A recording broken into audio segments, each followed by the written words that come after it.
Hey there! Ever wondered how would it be like if our today's civilization got the chance to live through the Ice Age? I mean, would we have a mammoth as a pet? You only have 3 minutes. I mean, who doesn't want to live in a postcard except it's two-dimensional? Tick-tock, tick-tock. Okay, so today's video is about snow. What is snow? Unlike ice, which is simply frozen water, snow is frozen atmospheric vapor that falls from above, creating a sort of precipitation that can only be seen during winter in areas of high altitude or near the polar region, whereas ice can be seen at any season in our fridge.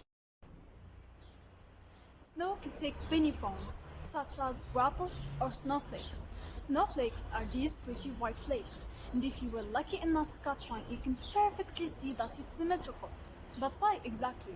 One water molecule is composed of 10 protons and 10 electrons, each coming from one atom of oxygen and 2 atoms of hydrogen that are tied up together thanks to 2 covalent bonds, where 2 electrons coming from the outer shell of the oxygen are shared with 2 electrons coming from both the hydrogens. Did we forget about something? The remaining 4 electrons left in the outer shell of the oxygen forms 2 pairs. The repulsion between these 2 pairs is stronger than the repulsion between the bonded pairs, which pushes away the 2 hydrogens into forming an angle of 104.5 degrees. And as you know, one water molecule as a whole is neutral, but since oxygen gets a bigger share of electrons, it gets slightly negative, as it is attracted to an atom of hydrogen coming from another water molecule, as hydrogens get slightly positive. This is called a hydrogen bond, and it causes a hexagonal shape to be formed when water freezes. And as a snowflake grows, water vapor sticks to the 6 edges as it expands.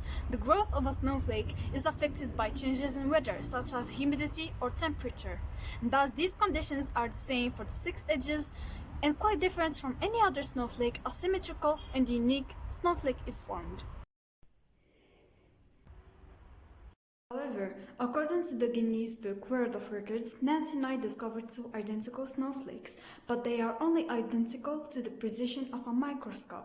And what we mean for 2 things to be identical in physics is for them to be identical to the subatomic particle, as in to have the same particles in the same configuration with the same bonds between them.